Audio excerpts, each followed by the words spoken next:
Well, okay. It's just a very quick review of this this new film, Australien Skies 2. Australian, of course, is spelt alien. This was uploaded to Secure Team 10 for a preview. It was there for 24 hours. I had a very quick look at it. I did watch all of it, to be perfectly honest. However, I have to say I think it falls into the extremely weak category. Where to begin, really? It's about this guy that lives in New South Wales, and he started seeing UFOs, strange things in the sky. So he went out and he bought himself some astronomical binoculars, probably an astronomical price too, looking at them. They're huge. And perhaps not surprisingly, he saw more unidentified flying objects. And there's a couple of video clips there of some of the flying objects he's seen. One looked a little bit like a advertising balloon, possibly, with some fingers dangling below it. Usual sort of fuzzy, long-distance pictures, nothing definitive at all. There's someone that this banner comes up, and there's a chap there and says he's a UFO investigator, and he tells us that this guy works on a building site. He's in the building trade. He goes home covered in dust every day, and he knows nothing about technology and computers. And from this we are supposed to conclude that he wouldn't have been able to fake the video footage that we've just seen. The video footage that we'd just seen was pretty poor, to be perfectly honest. I think if anyone was capable of faking any UFO footage, it would probably be considerably better than that. So, anyway, so he's bought his astronomical binoculars, and he's sitting outside, and he's looking at the sky, and one day he's either at home or at the office, I can't remember which now, and he sort of gets this thought in his head. He's got to drive up the road and park himself on top of this hill. So he drives up the road for 5 minutes, parks himself on top of this hill, and lo and behold, a UFO appears in the sky. Now, this UFO, of course, is very small. It's right at the very edge, right at the very fringe of the focal length on his camera, so we can't really see anything. It's just a little fuzzy dot, really. But he thinks that he's been summoned to the top of this hill so that this UFO could sit at the limit of the focal range of his camera and move around in the sky. In fact, I can't remember if it was moving, to be perfectly honest. Now, you'd have to ask yourself, what would be the point of that? If you were an alien starship captain and you had summoned this guy to go to the top of the hill, why would you sit at the very edge of the focal range of his camera? Why wouldn't you fly low over his head, so you could get some good pictures of your ship? You know, get some pictures of the markings on it, possibly. It's pointless. It makes no sense whatsoever. Anyway, a little bit further on, he shows us some bruises. And he tells us that he gets these bruises when he dreams about being abducted by aliens. So he goes to bed, he's feeling fine, wakes up in the morning, he's covered in bruises. And he's dreamt that he's been abducted by aliens. Now, at this point, you have to refer back to what the UFO investigator said about him just a few minutes earlier, when he was trying to give us the impression that there's no way this guy could have fabricated the video images. They aren't worth seeing, by the way. He said he works in the building trade. And he goes home covered in dust every day. So that sounds to me like the sort of job where you might very well get covered in bruises. Now, I assume he sleeps with his wife. Yet his wife doesn't appear on the... I was going to say on the documentary, but I think that's too kind a word, to be perfectly honest. His wife does not appear. She does not very much like my image, actually. It's just disappeared. She makes... there's no comment there. There's no comment there from his wife. with regard to, you know, being disturbed during the night, how he might have got these bruises. The guy making the film, I can't remember his name now, but the fellow making the film, or one of the fellows making the film, says, oh, well, yes, we can't, it's a real shame, actually, we can't set a camera up and record what happens to you during the night. We'll be able to see how you get these bruises. And he said, oh, yeah, it's a shame, really, you know.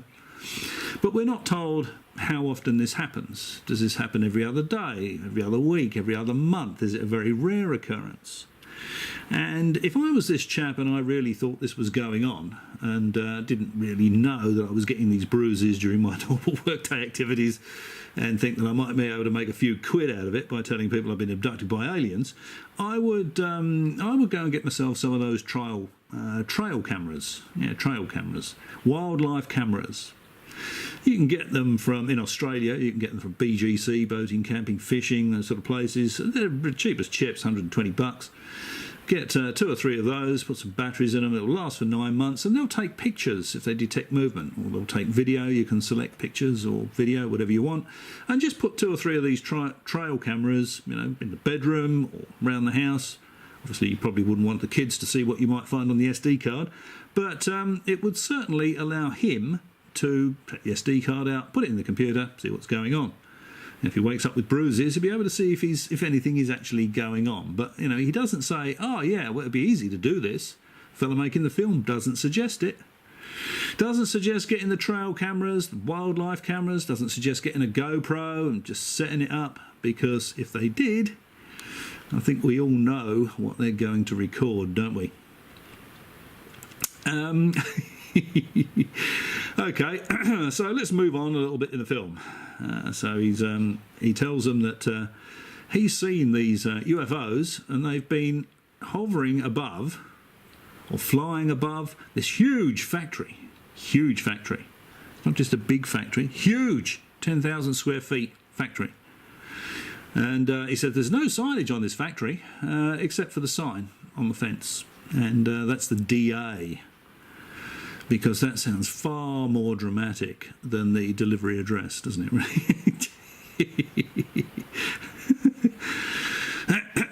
So anyway, what he's saying is that what's being produced in this factory might be of interest to aliens, you know, and for them to actually take the trouble to fly across the galaxy and sit above this factory in New South Wales, it would have to be very interesting indeed.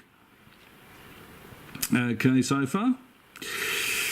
Right, now anyway, the fellow that claims he's being abducted by the aliens, and the fellow that's covered in these bruises, and the guys making the film are sitting out on the deck of his house. A little bit later on, there's a few empty beer bottles on the table. They've had a few beers. And this guy's saying, oh yes, well, I've been told to shut up.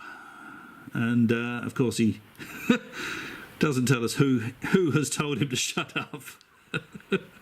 Or what they've told him to shut up about. The drama, the intrigue, you know. As soon as someone's told to shut up, you know there's something going on. It's extremely weak and bordering on pathetic, to be perfectly honest. Where do they go from there? Oh, the film crew, that's right. Yeah, the film crew decide to go and see if they can find this factory. So sure enough, they go and they find this factory, this sinister factory, this 10,000-foot factory. They go at night, because it's far better if you go at night, isn't it, really? It's better for dramatic effect. You can shoot some low-light video in the car. You can talk in hushed tones. You can play some dramatic music. And they show us a box-standard chain-link fence, and there's a sign saying no trespassing. Sort of thing you find on any industrial estate anywhere, really. So why not show, you know, the name of the company? Or the DA, so we can Google it and find out who owns this mysterious factory. And the filmmakers say, oh yes, well, it would certainly get the conspiracy theorists' flags flying if they knew what this factory was called. Yeah, right. So why not name it? Why not let us get our flags flapping?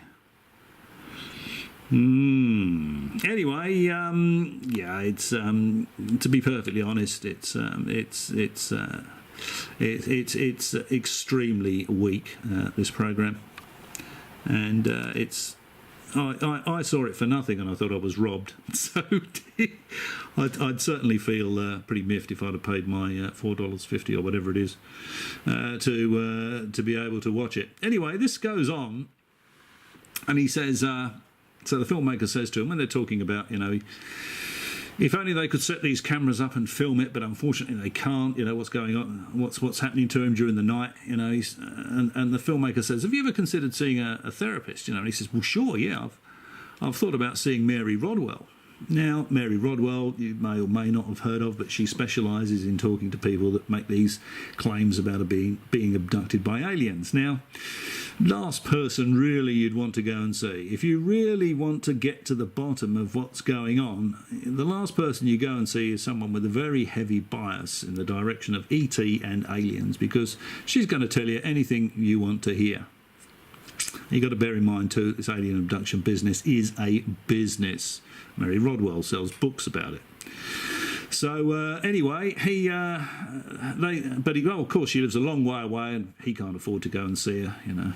So the filmmakers, I think, stump up the fare and take him up to Queensland to meet Mary Rodwell and have a regression session.